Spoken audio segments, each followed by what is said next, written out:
of you a different era of history to research. And the question is, what impact did your era have on the modern world? So Sarah, your group has the ancient Greeks. Ravi, you've got the Romans. And Danny's group gets, yes, a bit of a challenge for you.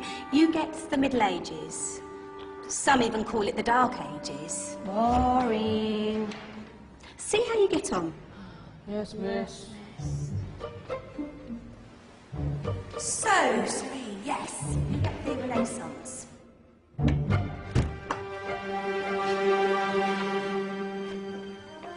Is that the librarian? I guess so. How are the Dark Ages going to have anything to do with us?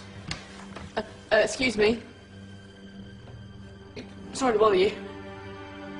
What do you want? We need to find out what impact the Dark Ages had on the modern world. Never was a period of history so poorly named. Don't touch. It's priceless. And I suppose someone's been filling your head with the usual nonsense, eh? 1,000 wasted years. A black hole in history, am I right? Yeah, sort of. You see, it's always the same. You assume it was all mud, disease, death and destruction, with marauding mobs of barbarians ripping down the good of former civilizations, burning and plundering as they went. Nothing of any worth invented either, eh? Oh, no. Go on, Beofrey. Sorry to bother you. Come on, it's probably not worth it. Everyone knows that the Greeks and Romans invented everything anyway. Oh, did they now? And you're sure about that, are you? You know, I might just have something for you. You seem to be up to the task. I suppose I could... Follow me. I've got just the book for you.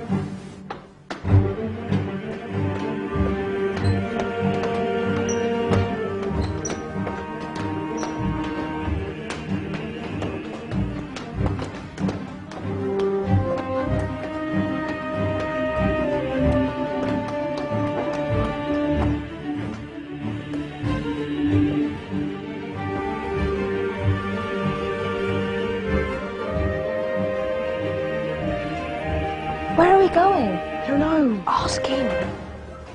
Excuse me. Where are we going? From darkness into light, my young friend. From ocean onto land, there are things you should know. Oh, yes, indeed. Yes, indeed.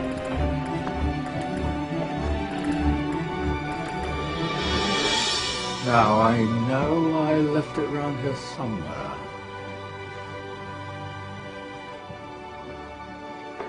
Ah! Here it is. Now, take a look. If you dare.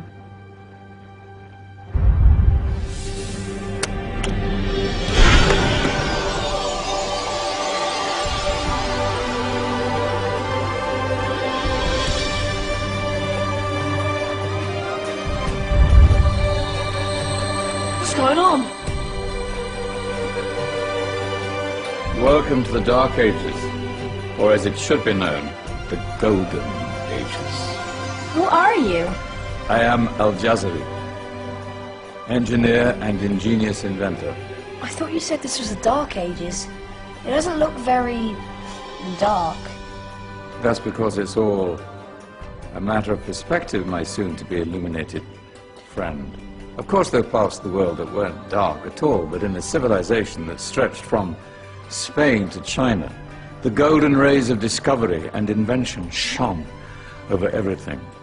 What civilization? The Muslim civilization, my young friend.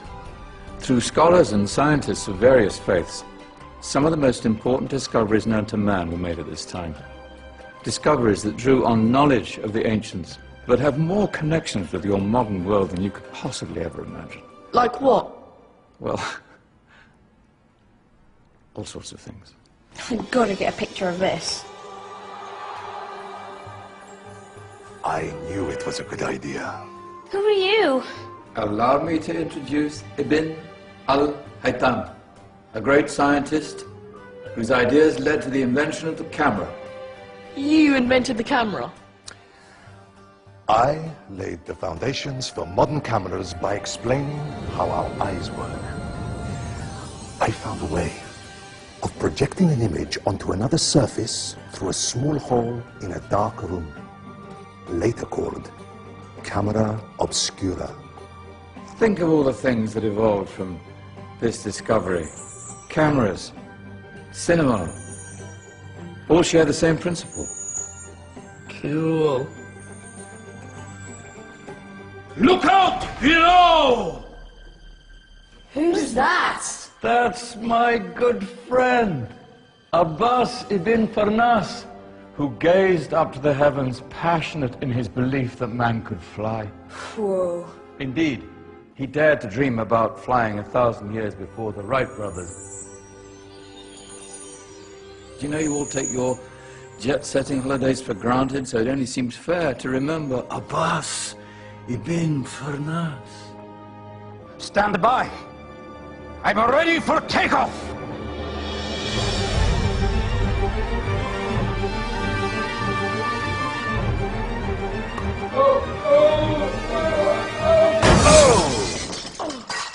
You did forget one thing, though. A tail, useful for landing. Ah, my back. Is there a doctor in the house? Did someone call? Ah, my old friend, why don't you introduce yourself to my young guests? I am Abul Qasim al-Zahrawi. Many call me the father of surgery. Did you actually do surgery back then? Of course we did. In fact, many of the surgical tools that I invented are still used in your modern hospitals. Excuse me, a patient needs my attention. Scalpel? I think I may need some stitches. In that case, I'll use catgut. Catgut? From the gut of animals. Perfect for stitching up internal wounds. Your surgeons are still using it today. Sorry, mustache.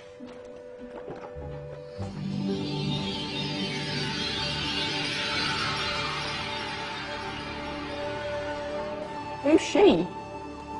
That's Maryam al-Astrolabi. One of the many brilliant women of her time. She made sophisticated astrolabes. Astro what? Astrolabes. They show the sky and the stars on a small flat plate you can hold in your hand. Think of them as ancient calculating or timekeeping devices. Today you have your watch, your compass, satellite navigation, helping people and explorers travel the world. Science at its brilliant best. And all these things were developed during the Golden Ages. And that's just the tip of the iceberg. There were thousands of other inventions covering all areas of life, and in the years that followed, their influence spread across the whole of medieval Europe. So you see, it wasn't so dark after all. What about you? Me?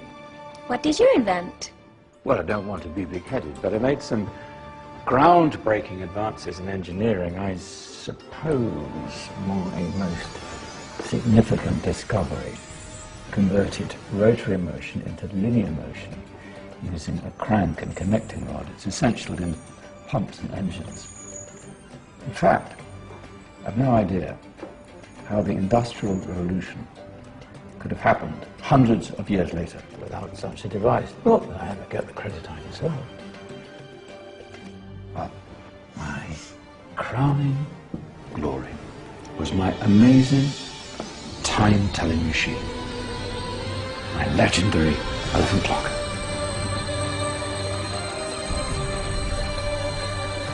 It's a clock. Yes. Dozens of components collected from different cultures around the world. Indian, Greek, Arabian, Egyptian, Chinese. Wow. A United Nations clock. That is pretty cool. Does it actually tell the time? Well, yes, of course.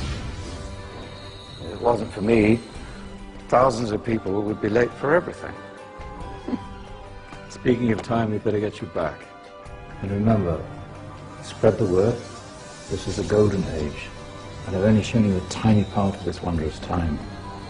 There are countless other scientists and inventions directly connected to your modern world. You're just going to have to find out for yourselves. Oh, wait!